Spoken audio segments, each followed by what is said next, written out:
Hello YouTube, Wes here checking in with a vinyl inbox video. Today I'm sharing with you the vinyl records I purchased at the Friends of the Library book sale that we have here in Alachua County. It's a sale that happens twice a year.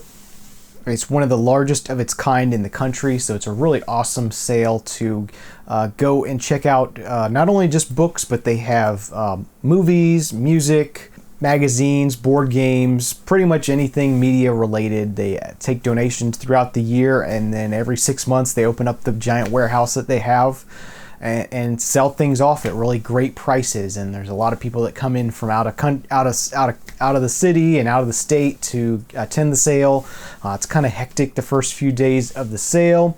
For other reasons, I didn't really attend the sale the first few days, but I was able to make it down there for the next to the last day of the sale on half price day. The day before the last day is everything's half price, so it's even cheaper than it normally would be. And then the last day of the sale, everything is 10 cents. So whatever's left over at the end of the sale, everything's 10 cents, and that's kind of another hectic kind of day. Just wanted to go down there on half price day.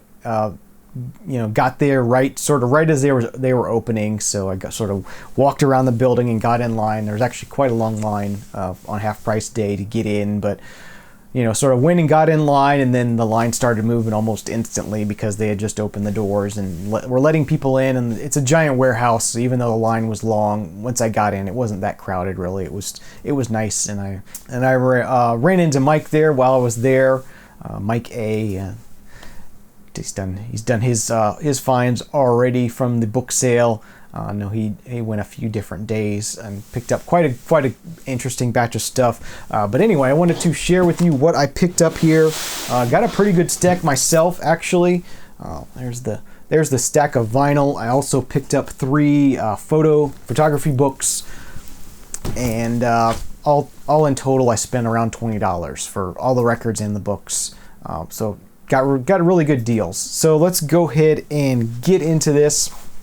Okay, so the first thing I got here was quite a nice find for me, something I'm always on the lookout, and that are these American Top 40 records, meant for radio stations only. These were supposed to be destroyed after the show aired, and some of these managed to survive, and they're pretty collectible actually. If you look at prices on eBay for these, they can be pretty expensive, and I managed to find the American Top 40 show from November 27th, 1976. So right around the time I'm filming this, this will be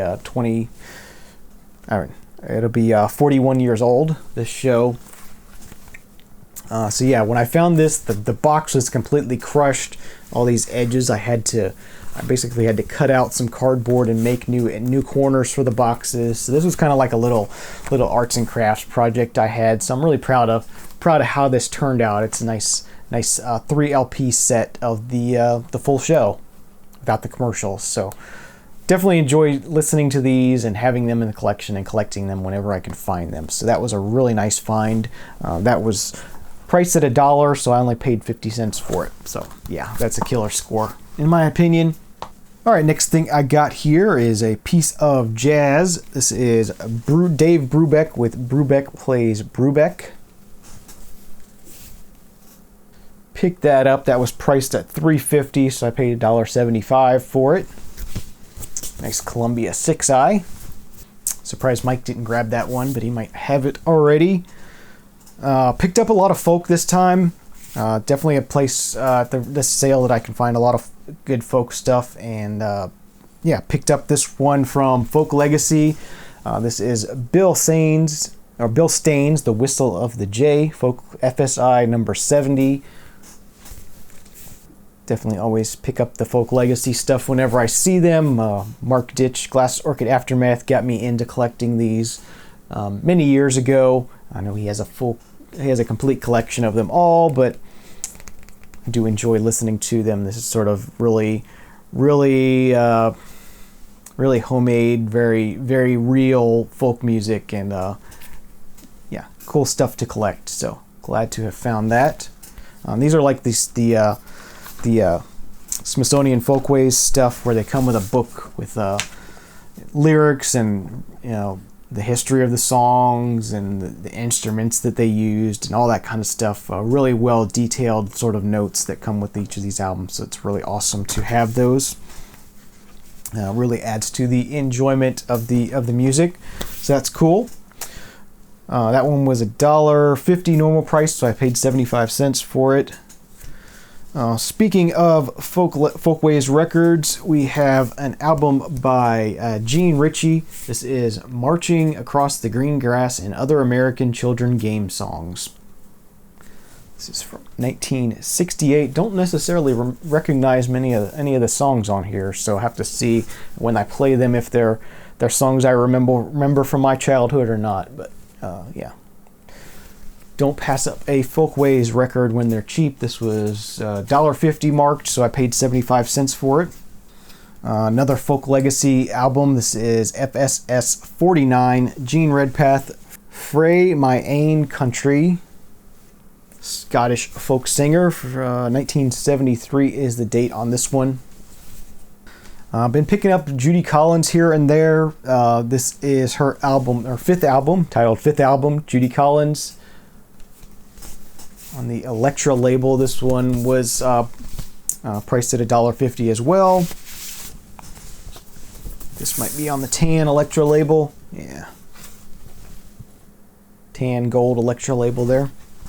All right, next here, I got a solo album by Roger Daltrey. This is Parting Should Be Painless. 1984 is the date on this one. And that one was priced at $1.50, so I paid 75 cents for it. Here's sort of a blind buy. Just thought I would check it out. It looked interesting. This is Curiosity Killed the Cat with Keep Your Distance from 1987. I think they're an English UK sort of pop group. It's on the Mercury label. Got a late album by Joan Baez. I believe this was from 1979, titled Honest Lullaby. Joan Baez that I don't have in the collection already, and something I haven't heard before, so look forward to giving that a spin later on in her career. That one was 50 cents originally, so I paid $0.25 for it. All right, next up here, an album by Bette Midler. This is Thighs and Whispers. 1979 is the date on this one. Big Noise from Winnetka is on here. Here's another one, another jazz one that I'm surprised Mike didn't grab. But this is Jimmy Smith with Respect. You might already have this one as well. Organist Jimmy Smith. That one was $2.50, so I paid $1.25 for it.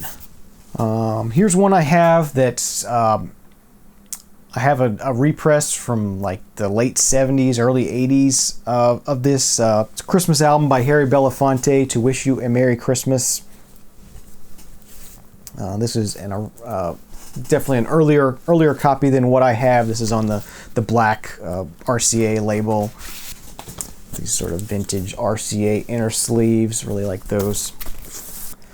Sort of an upgrade, or I don't know what you call it when you have like a later repress and you buy an earlier pressing, sort of a more original pressing. I don't know. It's not really an upgrade. It's sort of a better grade. I don't know what you would call that, but yeah, that one was 75 cents, so I paid 30 something cents for it. This one was a cool find, always interesting. A common album, an album that you see a lot, but it's a great album.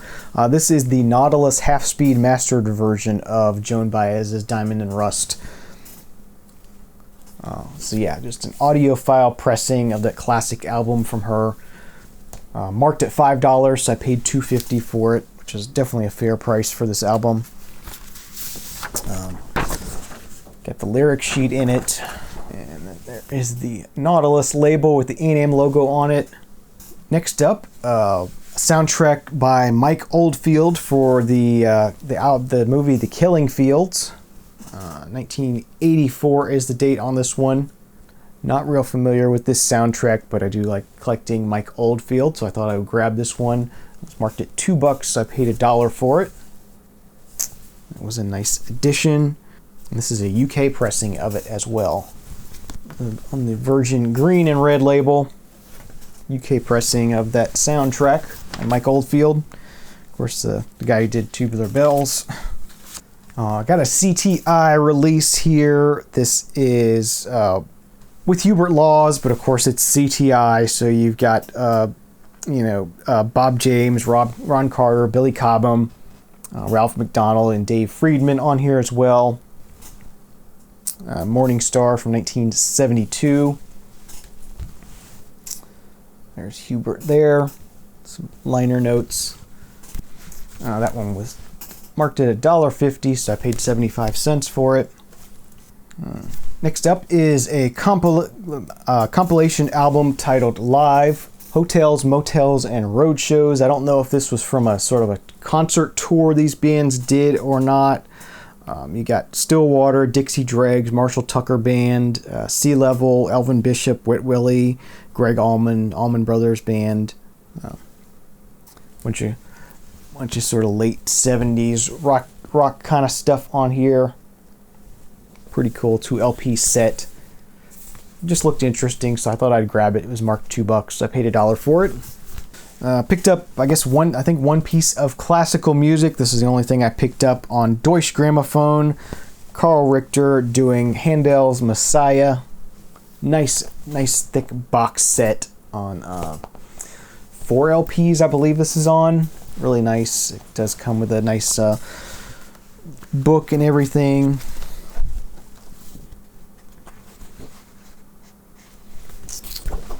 There's Handel.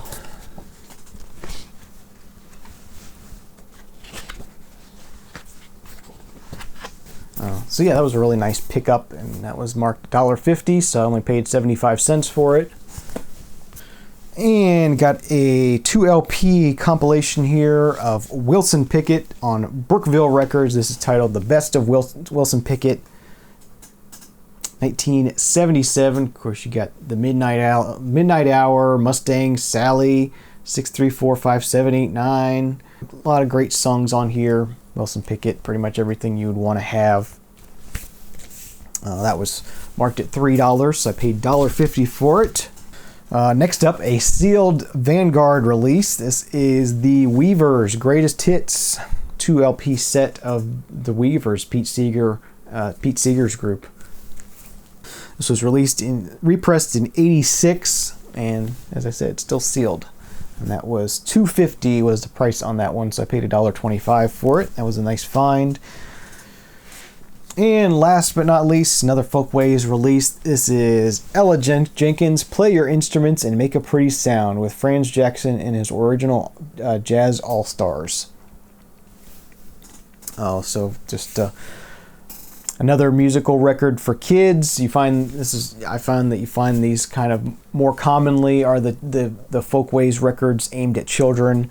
I guess they're less collectible.